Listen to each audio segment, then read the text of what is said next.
Hello everyone, नवीनतम ज्ञान केंद्र में आप सभी का स्वागत है। पिछली वीडियो में मैंने आपके साथ स्क्वायर एंड स्क्वायर नंबर्स की एक एक्टिविटी शेयर की थी। आज हम उसी से आगे बढ़ेंगे। ये एनसीईआरटी का क्लास 8th का टॉपिक है, स्क्वायर्स एंड स्क्वायर रूट्स में से है। तो आज हम वहीं से शुरू करेंगे, स्क्वायर एंड स्क्वायर नंबर्स। आज मैं आपके साथ एनसीईआरटी की बुक में दिए हुए कुछ प्रयास कीजिए भी डिस्कस करूँगी। शुरू करते हैं सबसे पहले वर्ग और वर्ग संख्याओं से।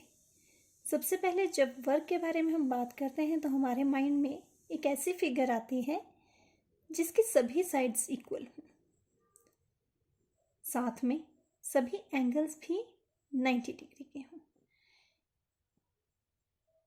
यह है वर्ग स्क्वायर, यानी कि एक ऐसी बंधाकृति जिसकी सभी भुजाएं बराबर हैं, सभी कोण भी बराबर हैं, साथ में सभी कोण 90 डिग्री के भी हैं। तो इस वर्ग से वर्ग संख्याएं कैसे निकालेंगे?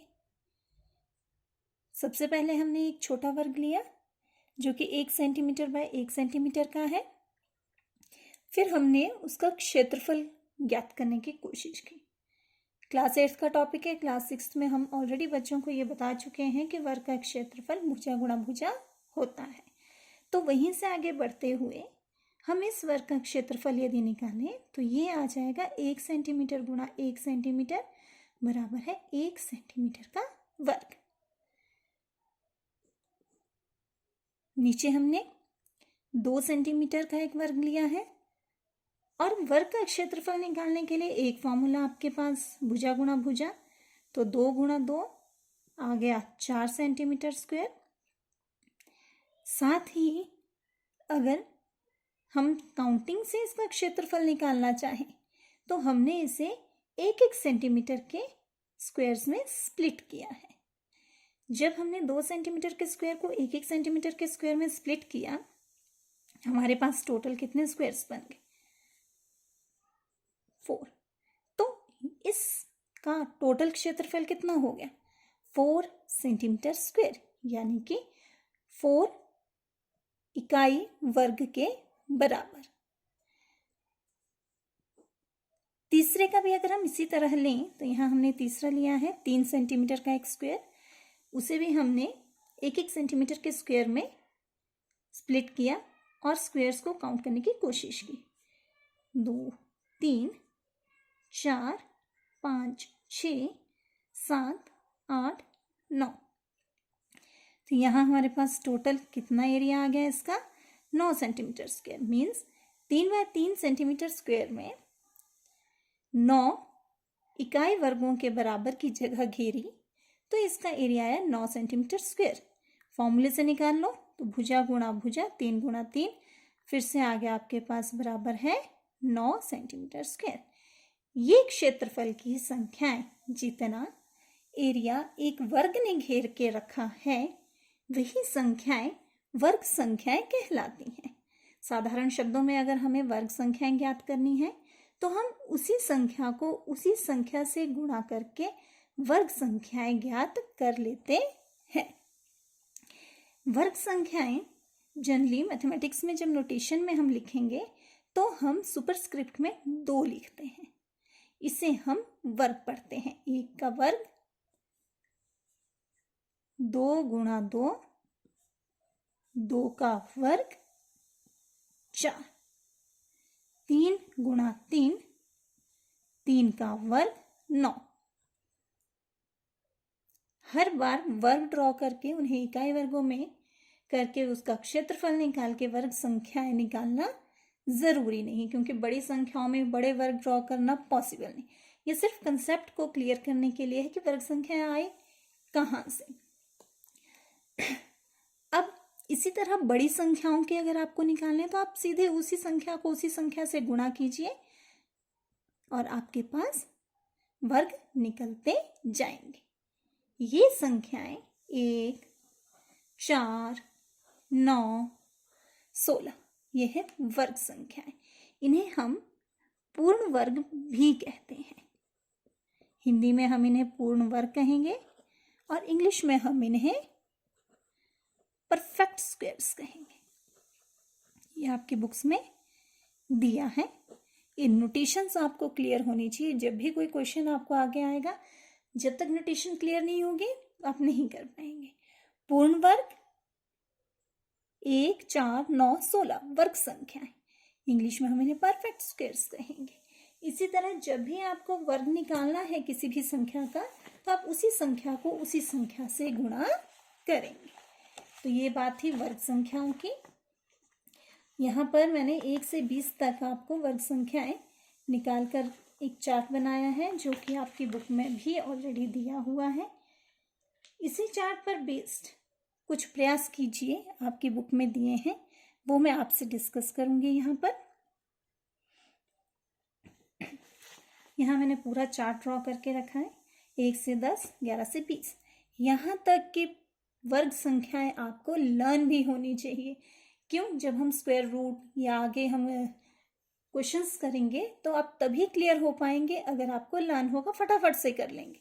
करने को तो उसी टाइम भी आप निकाल लोगे, लेकिन अगर लर्न होगी तो जल्दी हो जाएगा, क्योंकि कॉम्पिटिशन्स में इतना टाइम भी नहीं होता है।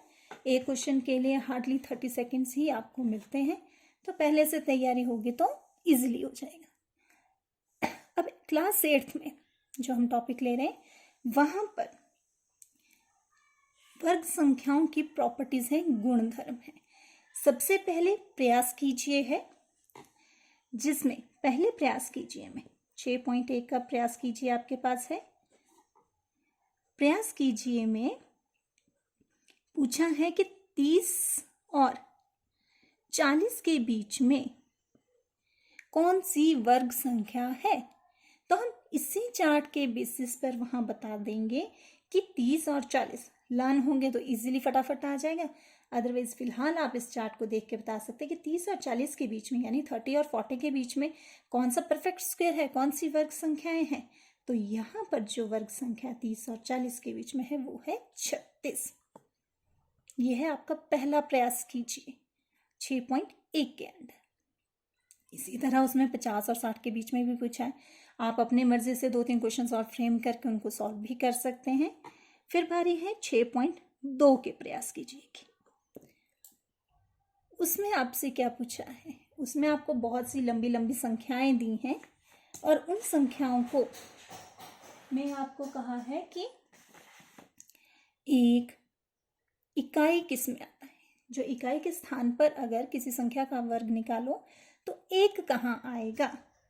यहां देखो, 1 के में 1 आया है, 9 के में 1 आया है, यहां भी 1 में 1 आया है, 9 में 1 आया है। तो जिन संख्याओं के इकाई के स्थान पर 1 या 9 होंगे, तो वे संख्याओं के वर्गों में भी एंड में 1 या 1 ही आएगा। यानी बोलने का मतलब है, जिन संख्याओं का इकाई का स्थान 9 और 1 होगा, उन्हीं के वर्गों का भी इकाई का स्थान 1 होगा। यह आपका प्रयास कीजिए 6.2 के अंदर। इसके साथ ही एक चीज और है इसकी प्रॉपर्टी। आप जब इस चार्ट को बड़े ध्यान से देखेंगे तो आप पाएंगे कि वर्ग संख्याओं में कौन कौन से अंक हैं इकाई के स्थान पर। हमने इकाई के ही स्थान पर देखना है। तो 1 आ गया, 4 आ गया, 4 के बाद 5 भी आ गया, 5 के बाद 6 भी आ गया है, 6 के बाद आपके पास क्या 7 आया है? कहीं भी 1 से 20 तक नहीं आया है।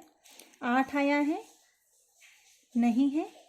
9 आया है और साथ में 0 आया है। 1, 4, 5, 6, 9 और 0। इनके अलावा अगर कोई इकाई के स्थान पर छूट गया है? नहीं। ध्यान से देखो, 1, 4, 9, 6, 5, 6, 9, 4, 1, 0, 1, 4, 9, 6, 5, 6, 9, 4, 1, 0। इकाई के स्थानों की बात कर रहे हैं। इसके आगे आप 30 तक देख लो, 40 तक करके देख लो। इन्हीं संख्याओं ने इकाई के स्थान पर अपना स्थान रखा है, घेर के रखा। इसके अलावा जो संख्याएं 1 से 10 तक आपकी बच गई वो कौन सी है? 2, 3, 7 और 8। तो बहुत बार कॉम्पिटिशन्स में इस तरह के क्वेश्चंस आते हैं, क्या ये एक वर्ग संख्या हो सकती है? हो सकती है, हो भी सकती है, नहीं भी हो सकती है, लेकिन सिर्फ जब हो सकती है की बात की है तो हम उसके इकाई के स्थान को देखेंगे। अगर उसके इकाई के स्थान पे 1, 4, 5, 6, 9 और 0 होगा तो वो वर्ग संख्या हो सकती है। लेकिन अगर उसके इकाई के स्थान पे 2, 3, 7 और 8 दे रखा है तो वो वर्ग संख्या नहीं है। ये क्लास 8 एनसीईआरटी के प्रयास कीजिए ट्राई दीज में है, तो please in question try these को जरूर करें। मैथ्स करते हुए कभी भी सिर्फ एक्सरसाइजेस पर फोकस ना करें, पूरे डिटेल्स को पढ़ें और साथ में उसके प्रयास कीजिए, ज़रूर करें। जितने भी प्रयास कीजिए हैं वो आपके कॉम्पिटिशन्स के लिए, आपके बोर्ड एग्जाम्स के लिए बहुत इंपॉर्टेंट है। आज के लिए इतना ही काफ़ी है। जितने प्रयास कीजिए इसके अंडर आएंगे। 6.1 का मैंने बता दिया। 6.2 के 2 प्रयास कीजिए, आपके आएंगे कि इकाई के स्थान पर देखकर आप बताएं कि वो पूर्ण वर्ग संख्या है या नहीं है। और दूसरा कि किस किस संख्या के वर्गों में इकाई का स्थान 1 आएगा। तो हमने यहाँ देखा कि जिसके इकाई के स्थान पर 1 और 9 होगा उसकी वर्ग संख्या का इकाई का स्थान 1 होगा। तो ये 3 प्रयास कीजिए, आज के लिए आपको हैं। आप इन्हें पढ़ें, नहीं समझ आए तो फिर नेक्स्ट वीडियो में हम आपसे दोबारा शेयर कर सकते हैं। Thank you so much. Video अच्छी लगी हो तो लाइक, शेयर और सब्सक्राइब ज़रूर करें। Thank you.